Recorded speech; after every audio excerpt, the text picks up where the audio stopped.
Okay, in chapter 3, we're going to talk about what they call logic. In the beginning, it's going to seem a little different. It's not going to seem very logical, to be honest.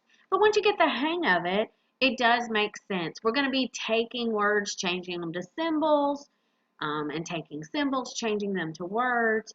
And we're going to start out with forming negations. It says the negation of a true statement is a false statement. The negation of a false statement is a true statement. So in example 1, we're going to form negations. It says form the negation of each statement. Shakespeare wrote the television series The Big Bang Theory. Well, the negation would be Shakespeare did not write the television series The Big Bang Theory. You could also say it is not true that Shakespeare wrote the television series The Big Bang Theory. Let's do the negation of today is not Monday. Well, the opposite of that would be today is Monday. Or you could say it is not true that today is not Monday. It's always a little strange when you put too many nots in there, but you could use either one. They are both negations. On example 2, we're going to express negations symbolically. So we're going to let P and Q represent the following. P is going to be Shakespeare wrote the television series The Big Bang Theory. Q is going to be today is not Monday. Okay, so that's what P is, that's what Q is. Then it says express each of the following symbolically. Now, what you need to know is when it is a negation, we put this little symbol in the front, okay? Just a little squiggly symbol like that, all right? That means not.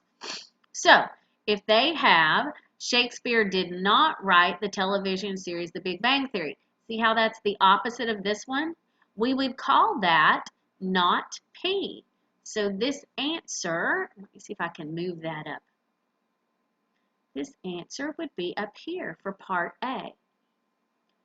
Okay, today is Monday. Well, that is the opposite of today is not Monday. So we would say not Q. And it would be the same thing. When you are doing the opposite, you just put that little symbol in the front and it is a negation. Now on example 3, we're going to translate a symbolic statement into words. Okay, so P is going to be the United States has the world's highest divorce rate.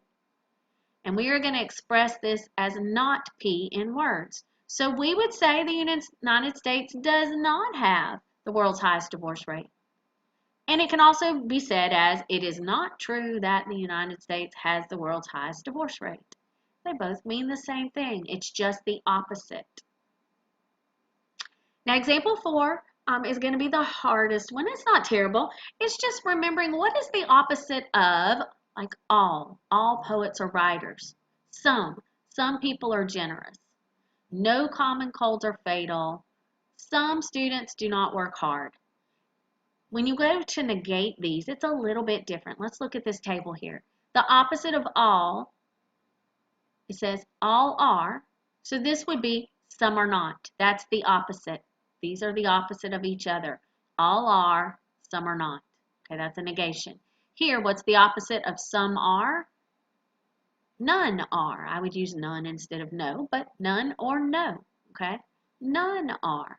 So the opposite of none would be the none are would be some are. Now let's look at this in words. It makes a little more sense then. Okay, so a manufacturer of my smartphone told me all known safety issues have been resolved. I later learned that the manufacturer never tells the truth. What can I conclude? Well, all, the opposite of all, the negation of that would be instead of all known safety issues have been resolved, then we know that some known safety issues have not been resolved. Okay? So it's always just the opposite based on we did all, so we did some or not. If they had said some are, we would have said none are for the negation of that.